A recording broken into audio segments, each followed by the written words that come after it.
ৰাজ্য চৰকাৰৰ কেবিনেটে আজি শিক্ষকৰ আৰ্জিত ছুটি সন্দৰ্ভত যি সিদ্ধান্ত গ্ৰহণ কৰিছে তাৰ বাবে আমি ৰাজ্য চৰকাৰক ধন্যবাদ জ্ঞাপন কৰিছো। দীৰ্ঘদিন ধৰি আমি অসম ৰাজ্যিক প্ৰাথমিক শিক্ষক সন্মিলনীয়ে ৰাজ্যৰ শিক্ষকসকলক আৰ্জিত ছুটি বছৰি 30 দিনলৈ বৃদ্ধি কৰাৰ বাবে আমি দাবী জনাই আহিছিলো। দীৰ্ঘদিনীয়া দাবীৰ ফলত ৰাজ্য চৰকাৰে যদিওবা 30 দিনৰ দাবী এতিয়ালৈকে মানি লোৱা নাই, তথাপিও 10 দিনৰ পৰিৱৰ্তে 15 দিনলৈ বৃদ্ধিৰ যি সিদ্ধান্ত গ্ৰহণ কৰিছে এয়া নিশ্চিতভাৱে আদৰণীয়। কিন্তু এই কথাও আমি লগতে স্পষ্ট কৰি থওঁ যে যেতিয়ালৈকে ৰাজ্যৰ অন্যান্য কৰ্মচাৰীসকলৰ দৰে বছৰি 30 দিনৰ আৰ্জিত ছুটি শিক্ষকসকলৰ মাজলৈকে চৰকাৰে উপহাৰ নিদিব, তেতিয়ালৈকে আমাৰ এই দাবীত আমি অটল হৈ থাকিম।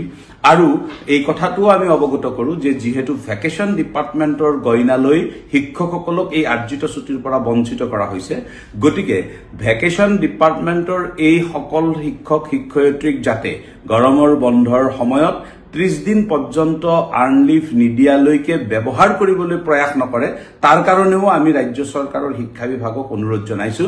কিয়নো যিহেতু আমি আৰ্ণ লিভটো অন্যান্য কৰ্মচাৰীসকলৰ দৰে আমি পাবলৈ সক্ষম নহয় কেৱল ভেকেশ্যন ডিপাৰ্টমেণ্টৰ কাৰণে, গতিকে তেনে ক্ষেত্ৰত আমাক অন্য কামত ব্যৱহাৰ কৰাটো নিশ্চিতভাৱে উচিত কথা নহয়।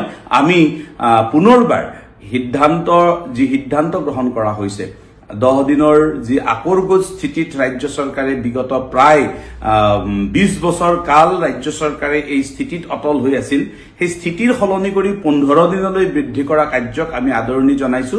লগতে 30 দিনৰ আৰ্জিত ছুটিৰ বাবে আমি যি দাবী, সেই দাবীত অটল থাকিবলৈ দৃঢ় প্ৰতিজ্ঞ হৈছো।